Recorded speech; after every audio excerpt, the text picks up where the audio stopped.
Welcome to the Employee to Boss podcast, a podcast for everyone with an entrepreneurial spirit. Every week, I am joined by successful guests in all different industries and stages of business who will share what their experience was like transitioning from employee to boss. Expect action steps, inspiration, and hot topics. This is a resource for you if you're wanting to start a business, go all in on your side hustle, get to the next level in your thriving business, or just hear what it's like taking the leap to becoming your own boss. I'm your host, Haley Hayhurst, the owner of Espresso Podcast Production, a full-service podcast production agency specializing in editing, marketing, and strategy. Let's dive into today's topic. Hello, and welcome back to another episode of the Employee to Boss podcast. I am so excited to bring you this episode with an amazing guest and friend of mine, Alisha Kumar. Let me tell you a little bit more about her before we dive into this episode. With over 14 years in the marketing industry, Alisha has experience working with some of the world's most innovative and forward-thinking brands, developing out-of-the-box and momentous marketing campaigns that never fail to make a statement. She is passionate about helping businesses take advantage of the latest and greatest digital marketing trends to create a unique footprint with their marketing, and has a knack for thinking big picture while getting down to every single detail needed. Alisha's actually here in Seattle, and we have met and got coffee. We actually met at a networking event, and truly she's just a great human. And so her energy is so great. She comes up with the most brilliant ideas for business plans. And actually, she's going to be a guest on my new upcoming podcast called The Podcast Cafe, where I'm going to be talking with podcasters about how they podcast. So then anyone who has a podcast they want to grow or wants to start a podcast gets these brilliant ideas. There'll be more details on that coming soon. I'm launching November 21st, 2024. If you're listening after that date, come find me on my other podcast. It's called Podcast Cafe. I'll be keeping up with this podcast weekly, but just adding more to my business. So very, very excited for that. If you have any questions about today's topic, podcasting, ads, starting new business ventures, whatever it may be, come connect with Alisha and I. All of our links are in the show notes, and we're both more than happy and excited to talk to you. All right, enjoy this episode. Hey, Alisha, thank you so much for joining me on the Employee to Boss podcast. I am so excited to be speaking with you today. I am so excited to be here and for this convo. I'm excited for what it's going to evolve into. Me too. So you're up to so many cool things, and we actually connected because of Seattle Business Babes, their first event back after the pandemic a few months ago, and then they recently had another event, so we reconnected. I went to your amazing Founders Table event, which is just like this delicious dinner where we talk business and get to chat with other business ladies, which honestly I think was my favorite networking event I've ever been to be honest. So. Stop. I'm getting that feedback for the Founders Table across Mhm. all fronts because we just had one in Vancouver. And I'm Yeah, like, oh, maybe I'm onto something here. you are. You are. And actually, the bag we got, the Founders Table bag, that's my beach bag. I use it every single day going to West Seattle Beach Oh on my gosh, Alki. it's so big. I feel like it fits your entire life in there. It does. It does. My books, my bottles, my towels, everything you could ever need lives in that bag. So I I love love that. it. So, Alisha, why don't you start off by telling us more about who you are and what you do? Yeah, I feel like this is always such a loaded question, or it's very long because I do a lot of things, but I'll keep it as short as I can. So I'm Alicia. I'm the founder of The Social Project, which is a ad agency. So I run paid ads for e-commerce businesses along with doing their SEO. That is probably my first and true love when it comes to marketing. I'm a numbers girl. And so I love playing around with ads. And then also I'm the founder of Here for a Good Time and the Founders Table. Here for a Good Time is my podcast. It has everything to do with life, not business. And then the Founders Table is a long table style dinner for entrepreneurs to talk about just the next level in their business. So the conversations happening at the Founders Table go beyond here's what you need to post on social and like here's your email marketing and all that. It's what's your exit plan and how are you hiring. It's just the elevated conversations that I know I need in my business at this point. And then my last business, which I actually am no longer part of, is Seattle Business Babes. So we closed the chapter down actually, but that was a community for women entrepreneurs to connect and collaborate through events and workshops.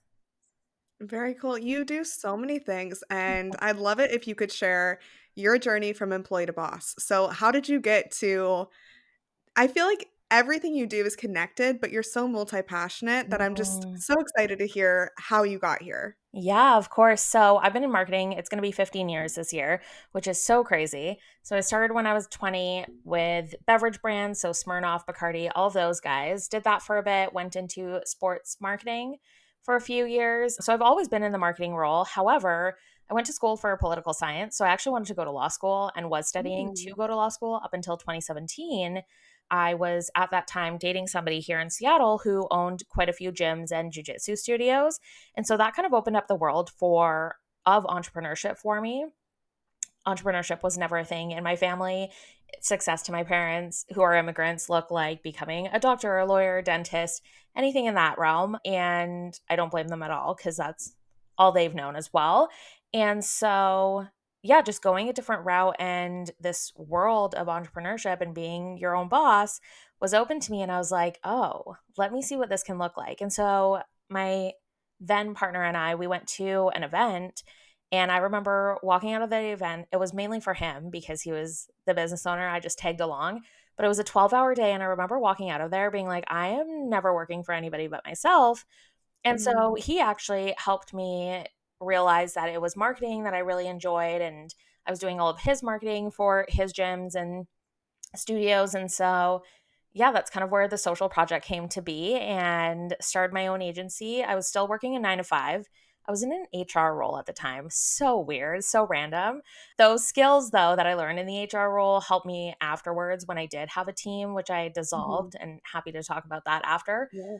But I, yeah, started the social project in 2017. And then the solid launch and like hard launch of that was 2018, which is when I also started Seattle Business Babes because I was in Seattle without a community. And I've just been raised around community. Community has been a huge thing, not only for me with friends, but also culturally. It's just embedded in me. And I share the story a bit at the launch of the founders table. And so it was just important for me to have that, and there wasn't anything like it in Seattle at the time. And so started that, and it became really fun and successful. And I started to get clients through referrals and started to build up the social project. And yeah, it was actually a social media agency back then, which is now an Oh, ad wow. agency, but Yeah. we turned the whole thing upside down. And then the other brands just kind of came to be as I stepped more into becoming the entrepreneur that I want to be.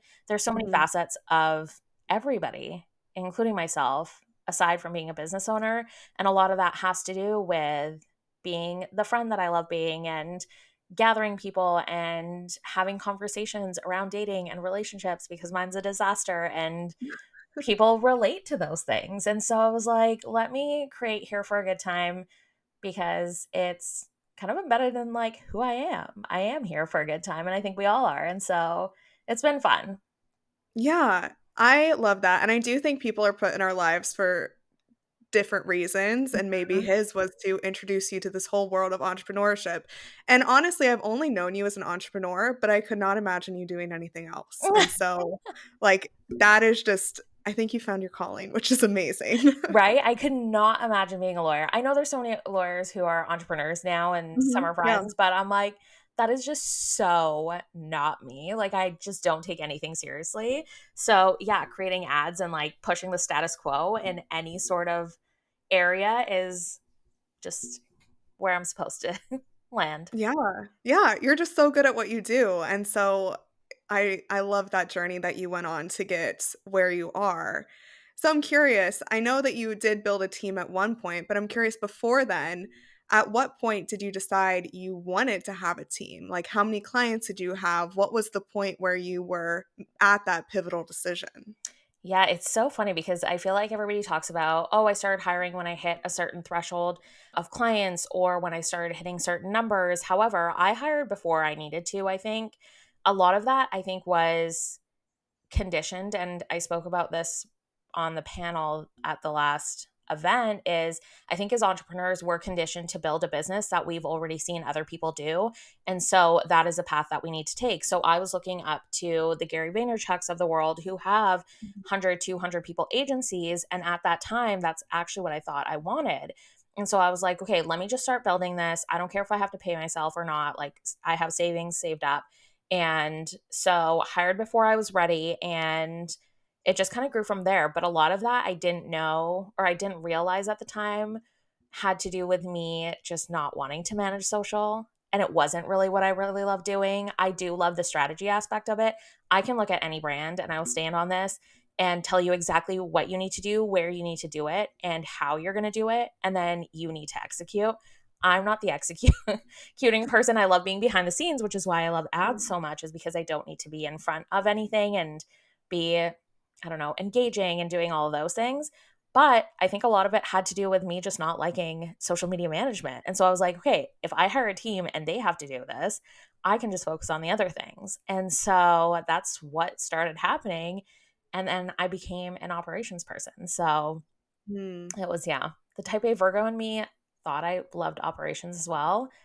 And now I'm realizing that just wasn't the move.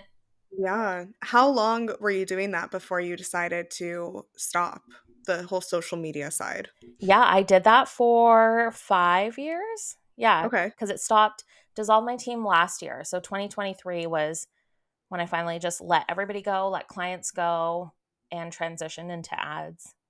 Yeah. Wow. And I assume that was probably not an easy decision. That was probably 5 years of you kind of I know for me, when I don't wanna do things, I drag my feet, and then I feel bad about dragging my feet, and it's just this whole, like, repetitive thing that so was it kind of like that, and then you just decided you weren't gonna do it anymore, or how did you make that actual decision? Because I know a lot of people start their businesses in one way, Hmm. and I'm sure a lot of the listeners might be starting in a way that they know that they can make money, or they think they wanna do it, and then maybe, like, a year, 2 years, or 5 years, they wanna pivot, but that's hard. So what was that all about when you did that? Yeah, I just felt stuck. Like, I felt like the agency wasn't growing, and I knew there was a reason to that. And so I knew mixing in ads, I used to always manage ads if clients did want them, but I knew mixing in ads would add to that. But then we're taking away from all the other things that I really love doing. And I wouldn't be able to like podcast anymore or like host a lot of these events and stuff. And so I had to really dig deep and be like, do I even like this? Like, do I really even like Yeah. this? Because this is what I'm doing day in and day out, and there is like no 9 to 5, leave this and go do your own thing. Shit comes up all the time. And so it was, yeah, really digging deep and being like, okay, do you like what you're doing? Are you happy? And I think it was realizing that I wasn't happy. And that's my biggest thing that I always preach, is just do things that make you happy. And so, yeah, it was a lot of like soul searching almost, but it was also being okay that I was allowed to change my business however I Mhm. wanted to.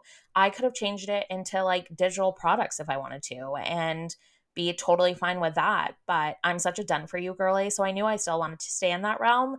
But what did that look like? Did that look like a full service of social media management because I offered that for so long and I was known for that? Or was it a complete switch? And for me, it was a complete switch because it was almost like throwing out the old and bringing in the new and making room for more of this and just being the expert in this one thing, which was really important. And so, yeah, I think if you go into entrepreneurship as well, you have to be willing to adapt. And I hate the word pivot, but adapting to change and adapting to yourself wanting to change, I think, is another thing. Being okay with that. And you don't have to have the same business plan or products or services forever. You're allowed to shift it around however you see fit. We grow as people, and I think that's the cool thing about what we do as entrepreneurs, is we get to change the game essentially however we want to, as opposed to being in a 9 to 5 where you can't really do much. You're set in certain tasks that you have to do. And so, yeah. Absolutely. I love that mindset, and I think that that is something that you really have to be honest with yourself about. If you're not enjoying something, and like your whole brand, here for a good time, like you have to be doing what you enjoy. Otherwise, why wouldn't you just be working for someone else, Right. Maybe having a little more stability at times, maybe making a little bit more money at times. There's that whole side of business that you can go into, or you can have your own business, which I love that you made that transition. So, when you did that, did you like start from day one with all new clients, or did some of your clients follow you over from social media to ad management? I actually don't have any of my clients except for one who I still manage social media for, but they're stuck with me for life. I just enjoy their feed and their content Yeah. so much. But I slowly started to transition them out, or if they wanted to and had the budget to run ads, because my price changed drastically as well. Mhm. If they had that, then okay, let's transition this into ads, still keep social media management going, but eventually social media will have to phase out and somebody else will have to take care of it. And that in turn just ended up with like budget cuts and stuff. A lot of people really struggled in 2023, myself Mhm. included. It was the Yeah. hardest year I think I've ever faced financially as an entrepreneur in my entire existence. And so, yeah, there was budget cuts and everything. And just the way that it worked out of clients leaving and then more coming, it was almost like just divine timing. I mean, I'm a God girly, and so I just trusted him in taking me through this and being like, okay, you know what? I'm just gonna let go and see what happens. And I think that's another thing with entrepreneurship is taking risks. It's part of it. And I think if you're not willing to take the risks, you're not willing to learn and grow. And that's a huge part of all of this. Yeah, absolutely. Because you never know what's going to succeed. Right. And you have to also be determined enough to keep going until it does if you want it to, right? Like when I first started out, I was a virtual assistant for maybe about Mm-hmm. a year. And I started with a podcast client and then just started getting more VA clients. And I was kind of like splitting my time between the two. And I hated being a virtual assistant. I hated it so much. And so I kind of had the same thing where I was like, I'm gonna go all into podcasting. And Mm-hmm. I didn't have all the clients at the time. And so I tried to like slowly phase my VA clients out. But at one point, I just had to do like a clean cut and then apply all my time to podcast management and strategy. Mm-hmm. And without that, I wouldn't have been able to grow the side of my business or learn as much without doing that sort of clean cut, kind of like what you did also. Right. Yeah, and sometimes it doesn't work out. I've had some shit launches, you guys. Like I've had one person sign up for something where I was expecting a ton and I've had to refund them to be like, "Hey, this really sucked. I didn't put my everything into it, or it wasn't what I was supposed to be doing, or I was chasing money for certain things because Mm. I saw that this worked for somebody else. Now let me replicate it and do it for myself." However, I hate big launches. I mean, I'm the biggest silent launcher you will ever see with the dinners and stuff too. It'll just like slide in there. And my mentor from a few months ago, she called them chill launches.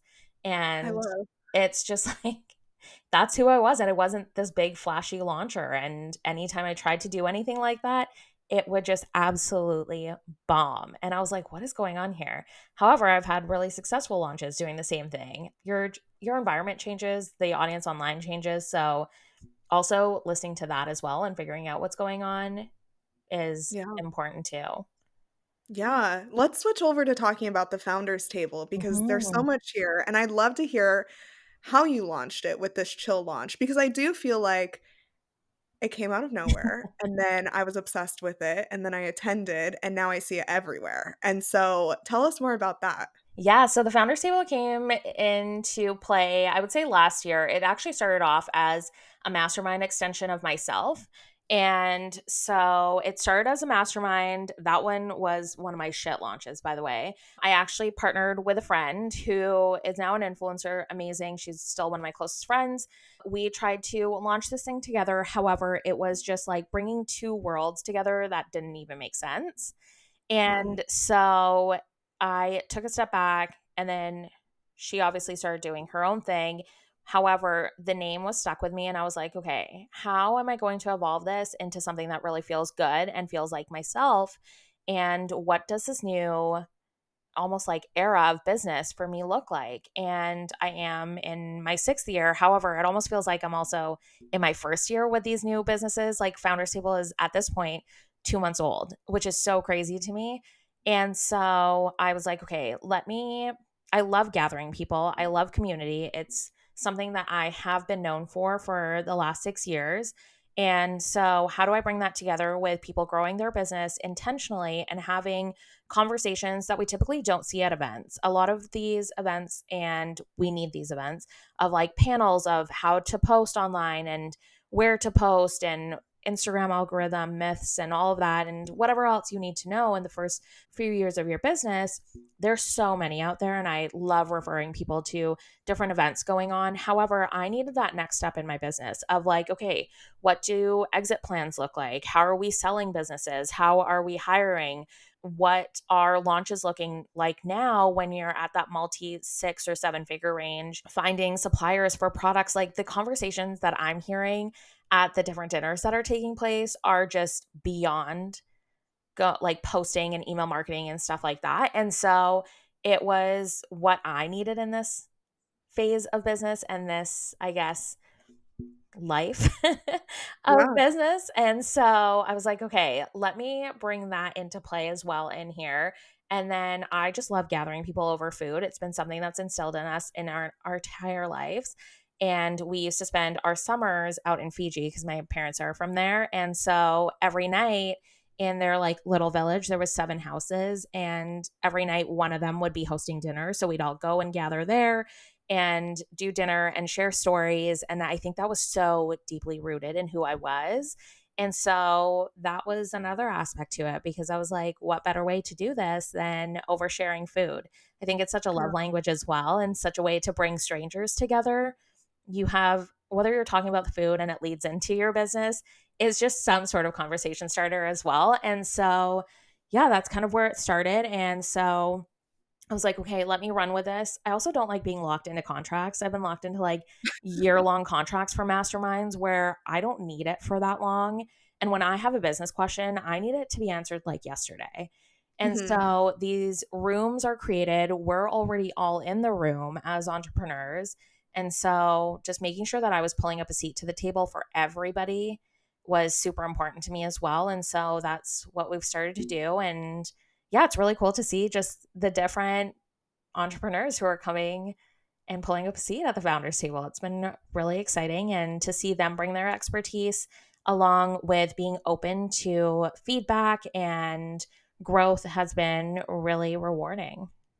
Yeah, it was so fun. I remember like the group that I was in because there were 4 of us. We were all in different industries, different niches, but being able to ask questions and getting different perspectives Mhm. was so valuable, so Mhm. valuable. And so I loved it. And you're in different cities. So you were just in Seattle, then you were just in Vancouver, and I know you're going all around. Like you're going to Tennessee and a whole bunch of different places, like a tour. What made you decide you wanted to do that? It's so funny because I actually just pulled back from doing that. Hmm. However, it's funny that you bring that up because when I launched, I had so many people from all over, from Hawaii and Nashville, just literally everywhere across the US and Canada, reaching out to be like, hey, come do this here. And Mm, while it was okay. really exciting and we had all these dates put in, I looked at my calendar and I was traveling to 13 different cities within, I think it was like a 9 or 10 week time frame. And I was like, I can't do this. Cause then I Yeah. get into Black Friday stuff and I just can't be like, my entire November is blocked out. Nobody can bother me. Right. And Right. so it was a lot of like August, September, October was just straight travel. And I was like, what are we doing this for? It almost takes away from the community and me being involved in the community. And what are we going to do? Like, we do these dinners and then we disappear for God knows how long because I don't know when I'm going to be back. And then what? Like, these people don't have Mhm. anything to go off of. And so right now I am super focused on Washington. And so I have a Seattle one coming up, along with one that's going to be hosted in Snohomish County somewhere, probably Everett.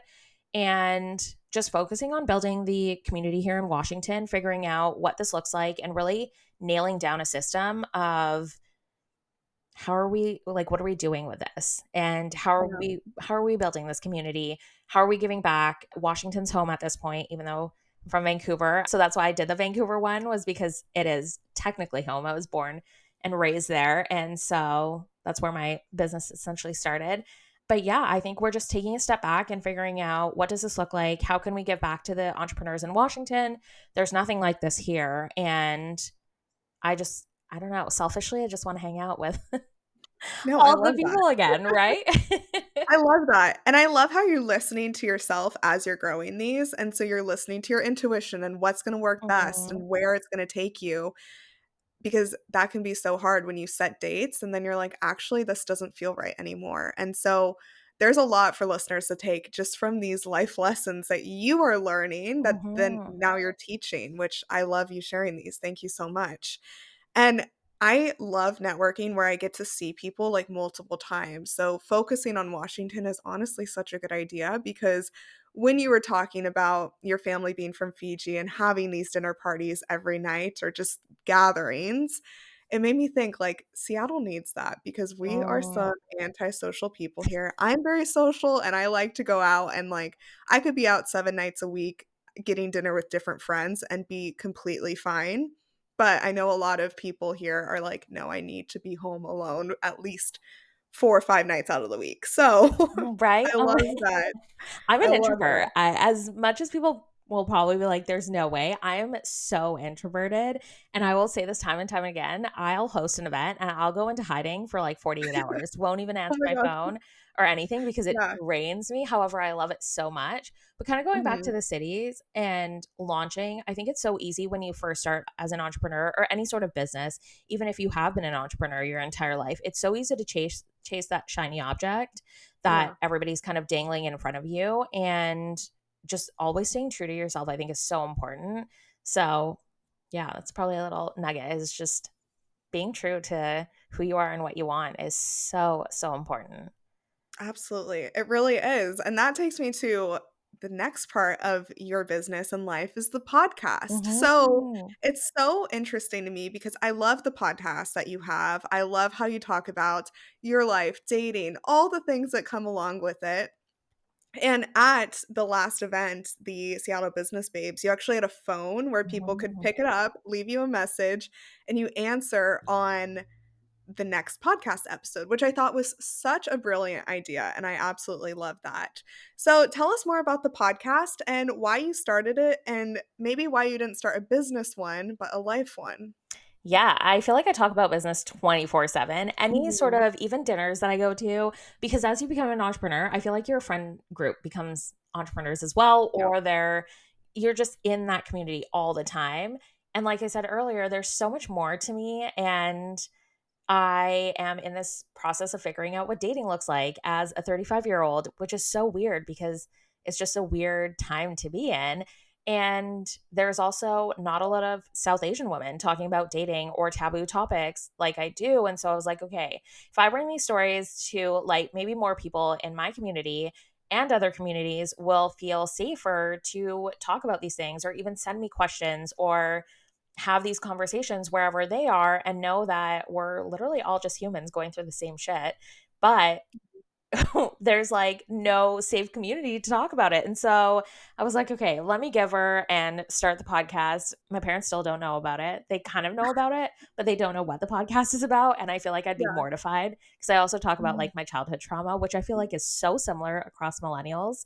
So that's really funny because there's so many ways that I connect with women and men actually on these different traumas that we went through growing up. I love all these different parts of your life and business, and I just want to know, is there any other pieces of advice that you want to share with the audience before we start to wrap up? Like, is there anything that you think they need to know about listening to themselves or following their intuition or business or anything? Yeah, I think a few things that I kind of reiterated throughout the podcast was getting yourself in the room. And it doesn't matter if it's a small networking event or a large one, just get yourself into the rooms. You have no idea who you're going to meet, whether it's going to be a client or it's going to be a new friend in business who's going to start referring you. Go into these events and networking groups with no intention besides connection, and Mm. you will just see it all unfold. And then keep your eye on your North Star. I think it's so easy, like I said, to follow what other people are doing and their successes and see how it's working for them and how they're doing it. However, as long as you stay true to yourself and do things that you are aligned to, it's going to fall into place somehow. And so you're either going to win through it or you're going to learn, and one or the other is going to help you move to the next phase. Oh my gosh, I love those. That's such good advice, and I think that's true for any industry, any phase of business, Mhm. any part of life even. That's really, really good advice, so thanks for sharing that. Yes, of course. Yeah. Well, this has been really fun, Alicia. Where can people connect with you and all the different places? Yeah, so you can find me on Instagram where I have everything linked. It's Alisha Kumar on there, and that's usually where I'm hanging out. There are threads. I'm a threads girly, and so all my like Yeah. inner thoughts that usually come out on the podcast are on threads. Yeah, you are a Threads girly. I see you on there all the time. Do you have any Threads advice for business owners? Yes, just put yourself out there. The connections that are happening on threads are so crazy. I think there's like a chunk of my podcast where this season, which is all of 2024, where majority of the people who are guests are from threads. And they're just like random Wow. people who I've never had a conversation with before. But I love I think that. that also shows you how connected we are as humans, regardless of where we live in the world. Cause I had a girl in Australia and then like just all over. And I'm like, hello, we're all just trying to do the same thing. And Yeah. so, yeah, just go on there. I love that. When I first started my podcast, I started it because I really didn't have any business connections and just wanted to Mm, talk about business with people. This was 4 years ago, almost to the day, 4 years ago was when I started my business, and then I started my podcast 2 years ago.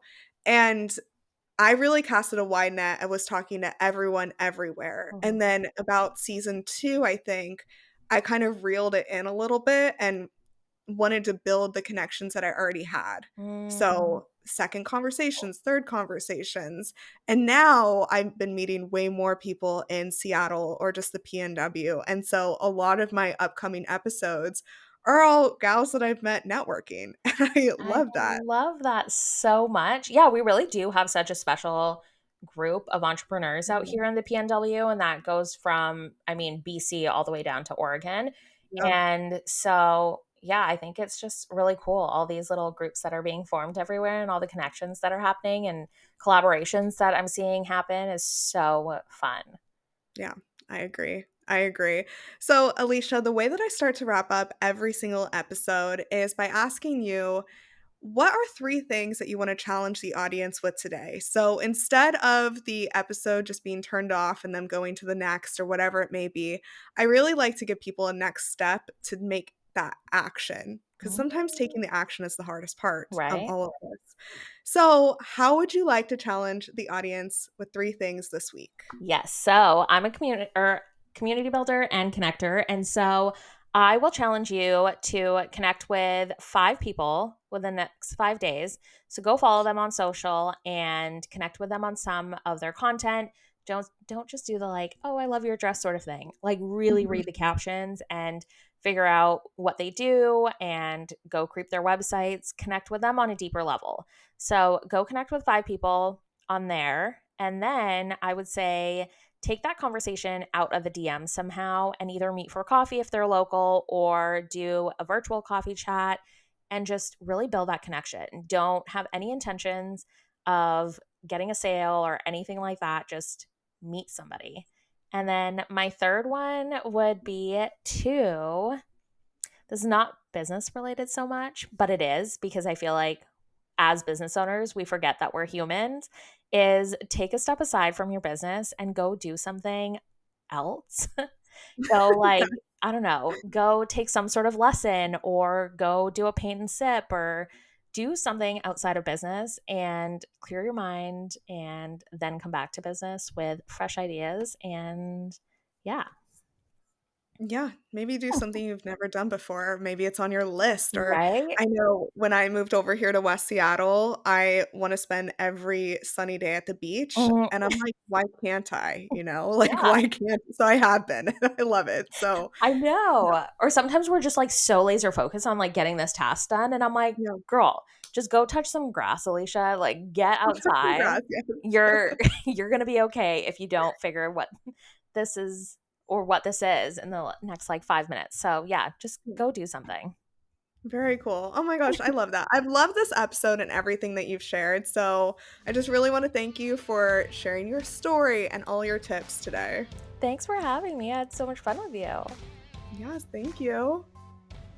Thank you for listening to the Employee to Boss podcast. If you made it to the end of this episode, I hope that you implement the actionable steps from this week's experts so you can get started with your business today. Please rate, review, and subscribe to the Employee to Boss podcast on Apple Podcasts, Spotify, YouTube, or wherever you listen to your podcasts. It helps more than you could ever imagine. Remember, a little progress each day leads to big results. We come out with a new episode every Tuesday. To access our show notes, transcripts, and courses, please check out espressopodcastproduction.com.